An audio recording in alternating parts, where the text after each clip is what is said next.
Aujourd'hui, le 21 octobre, nous assistons à des événements qui pourraient déterminer le cours de l'ensemble du conflit pour les mois à venir.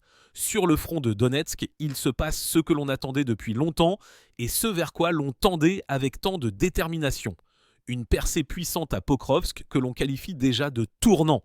Parallèlement, sur le front diplomatique, se déroule une intrigue non moins captivante. Après un entretien de 2 heures entre les présidents Poutine et Trump, dont les conséquences se font déjà sentir à Kiev et à Washington, nous analyserons en détail comment la prise d'une seule gare ferroviaire déclenche une réaction en chaîne sur toute la ligne de front et quels sont les 3 atouts que, selon les médias internationaux, le dirigeant russe a utilisés lors d'une conversation qui modifie déjà l'équilibre des forces.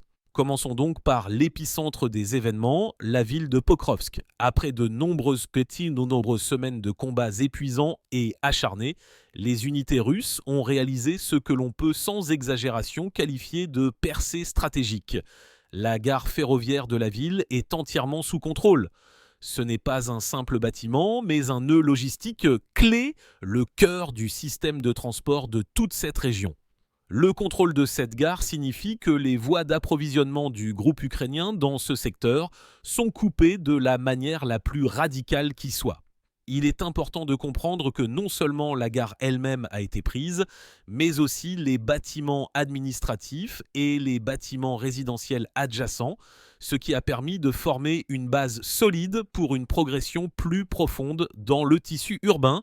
Les drapeaux russes flottent déjà sur ce point clé et c'est un signal qu'il est impossible d'ignorer. Mais les succès ne s'arrêtent pas là. Dans la zone du dépôt de locomotives et le long de la rue Schmidt, nos soldats ont également réussi à s'établir, créant une ligne de soutien solide. Il s'agit d'une tactique méthodique et éprouvée. Pas à pas, un rempart défensif se forme, qui non seulement protège les flancs contre d'éventuelles contre-attaques de l'ennemi, mais sert également de tremplin pour une nouvelle offensive. Au cours des dernières 24 heures, l'avancée le long de la rue ferroviaire a été d'environ 2 km, un chiffre qui, dans le contexte des combats urbains visqueux, est plus qu'impressionnant. La phase active de nettoyage des zones industrielles adjacentes est en cours. Il s'agit de hangars, d'entrepôts et d'ateliers où des restes d'unités ukrainiennes peuvent encore se cacher.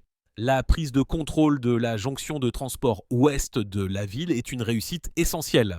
Elle ouvre un espace opérationnel pour manœuvrer en direction de la localité de Sergevka, dont la progression en ligne droite est déjà d'environ un demi-kilomètre. À première vue, cela ne semble pas beaucoup, mais dans des conditions de défense dense, c'est précisément un tel avantage qui permet d'attaquer l'ennemi sur le flanc et de créer une menace d'encerclement des groupes locaux. Il y a également des succès dans la région de Lazourny où un jardin d'enfants a été placé sous contrôle. Il n'y a pas lieu de s'en étonner, l'établissement n'était plus utilisé depuis longtemps et avait été transformé en caserne pour le personnel et en abri pour le matériel. Sa libération est une étape supplémentaire vers le nettoyage complet de la périphérie de Pokrovsk.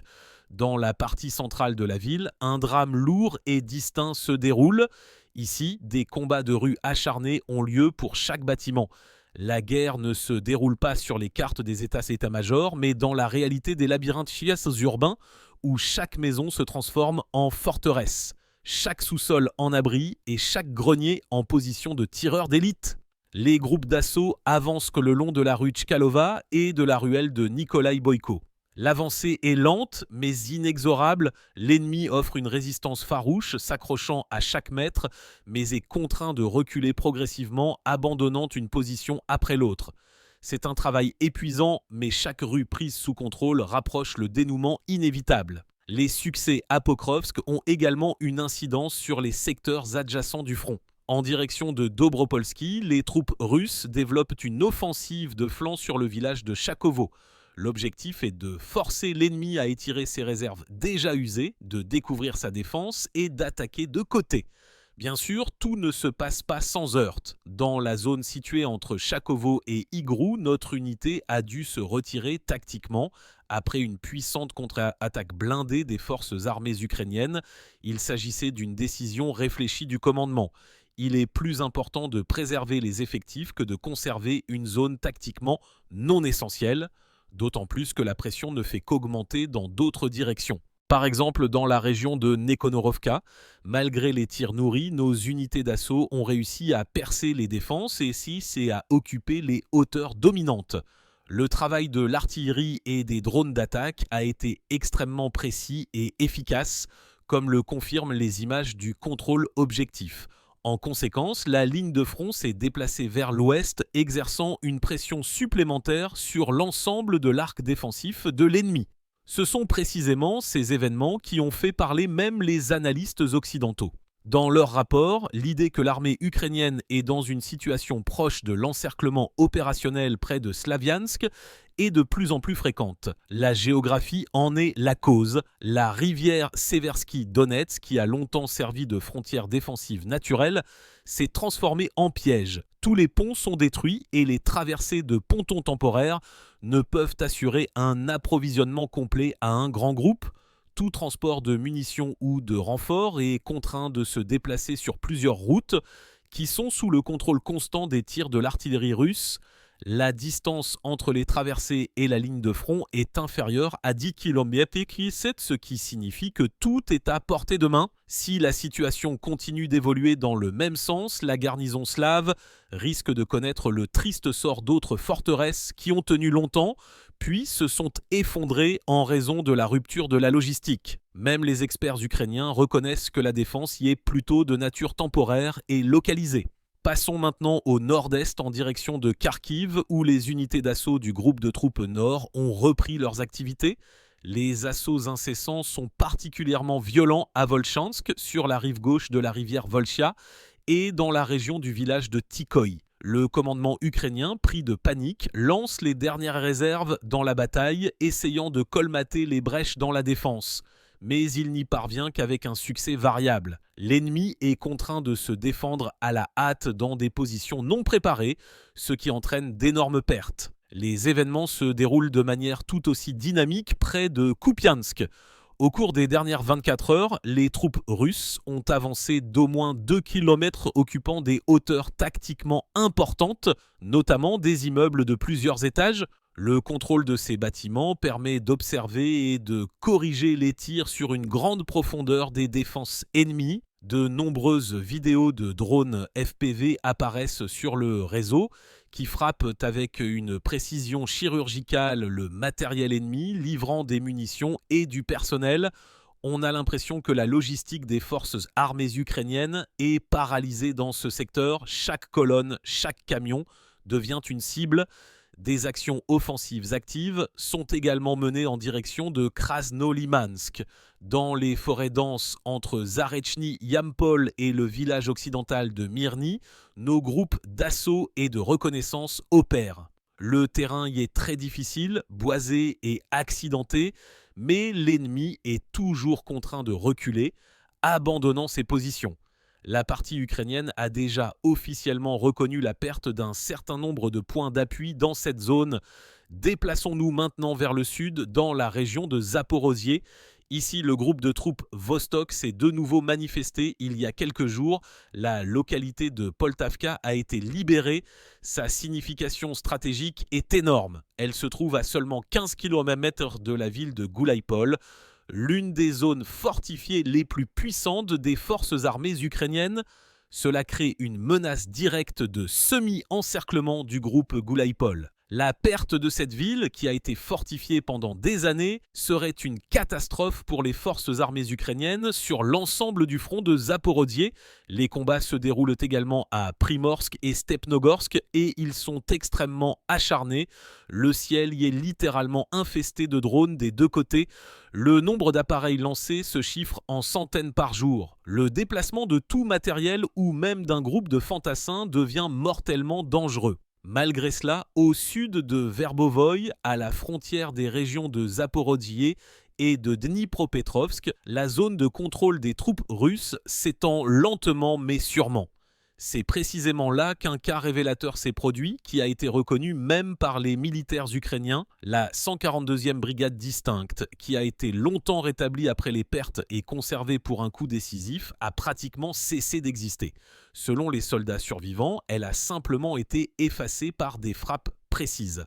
Cela indique soit une absence totale de commandement dans ce secteur, soit son incapacité à gérer la situation. Le résultat a été une nouvelle percée ouvrant de nouvelles possibilités tactiques. Dans ce contexte, les événements sur le front diplomatique prennent de plus en plus d'importance. Après un long entretien téléphonique de plus de 2 heures entre le président russe Vladimir Poutine et le président américain Donald Trump, des bouleversements tectoniques ont commencé dans la politique mondiale. Littéralement le lendemain de cet entretien, lors de la rencontre entre Trump et Zelensky, la Maison-Blanche a fait une déclaration. Les livraisons de missiles de croisière Tomahawk à l'Ukraine sont suspendues. Les formulations étaient vagues, mais il est évident pour tous qu'il s'agit d'une conséquence directe de la conversation entre les deux dirigeants. La presse chinoise, qui suit attentivement la situation, a avancé une version sur les 3 atouts que Poutine a utilisés lors de sa conversation avec Trump. Le premier atout est la diplomatie et le respect. Le dirigeant russe aurait qualifié Trump d'interlocuteur commode et aurait même fait remarquer qu'il méritait le prix Nobel de la paix. Pour un politicien qui apprécie le respect personnel, de tels mots sont un outil puissant. Le deuxième atout est un pragmatisme dur. Poutine a clairement expliqué que le transfert de Tomahawks ne résoudrait pas les problèmes de l'Ukraine, mais créerait des problèmes pour les États-Unis eux-mêmes, dont l'arsenal de ces missiles n'est pas infini. À en juger par la réaction, cet argument a été entendu. Et le troisième atout est la volonté d'une rencontre personnelle. Poutine a fait savoir qu'il était prêt à se rendre prochainement en Hongrie pour des négociations en face à face. Cela a provoqué une hystérie prévisible à Bruxelles qui exige l'arrestation du président russe en vertu du mandat de la CPI. Mais tout le monde comprend que Budapest ne franchira jamais cette étape. Une date possible pour la rencontre est actuellement à l'étude. Probablement dans les 2 prochaines semaines, si elle a lieu, elle deviendra le plus grand événement diplomatique de l'année. Mais le plus important s'est déjà produit. Le flux d'armes lourdes vers l'Ukraine ralentit, ce qui donne à nos troupes sur le front un avantage supplémentaire. Revenons sur terre. Le colonel à la retraite Andrei Ponchouk, commentant la situation, déclare que les combats à Pokrovsk sont proches de la phase finale. Les troupes russes avancent méthodiquement, sans bruit ni déclaration bruyante, vers le centre de la ville. Il souligne que la guerre dans la ville est un enfer où chaque mètre se paye avec du sang. L'ennemi utilise tout ce qu'il a, des drones, des mines, des embuscades, et il ne faut pas oublier que nos villes de l'arrière sont également soumises à des bombardements, par exemple d'Okhoutchaïevsk, où des obus atterrissent régulièrement. L'expert souligne assez également l'importance de Seversk. Nos troupes ne sont pas encore entrées dans la ville, mais se trouvent à ses abords. La prise de Seversk, qui est un lien entre plusieurs directions, permettra de développer l'offensive sur Droutchkovka et Kramatorsk, ce qui signifiera l'effondrement de tout l'arc nord de la défense des forces armées ukrainiennes dans le Donbass.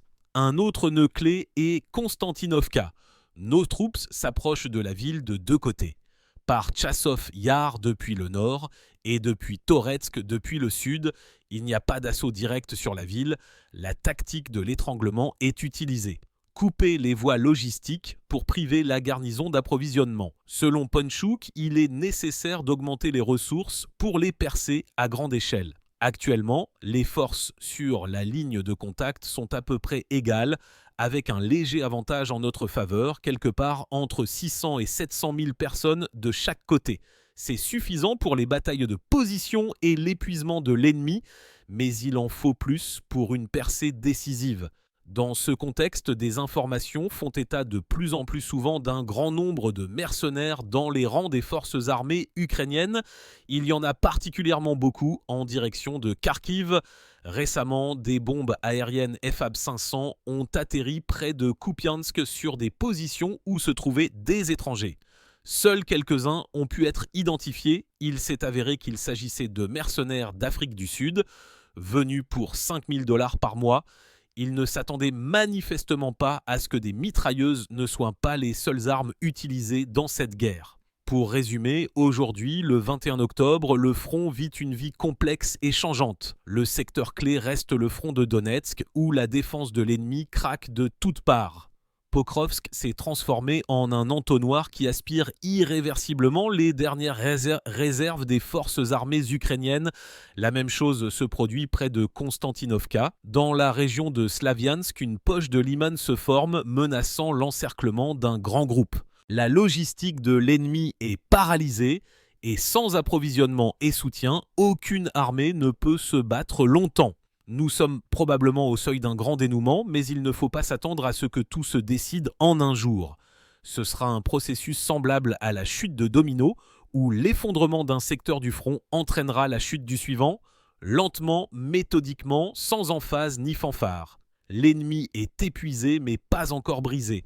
Les combats se poursuivent, mais le tableau d'ensemble est déjà clair. L'initiative est fermement passée entre nos mains et chaque jour apporte de nouvelles confirmations de la finalité vers laquelle tout se dirige. Sans illusion, mais sans peur non plus. L'armée russe avance,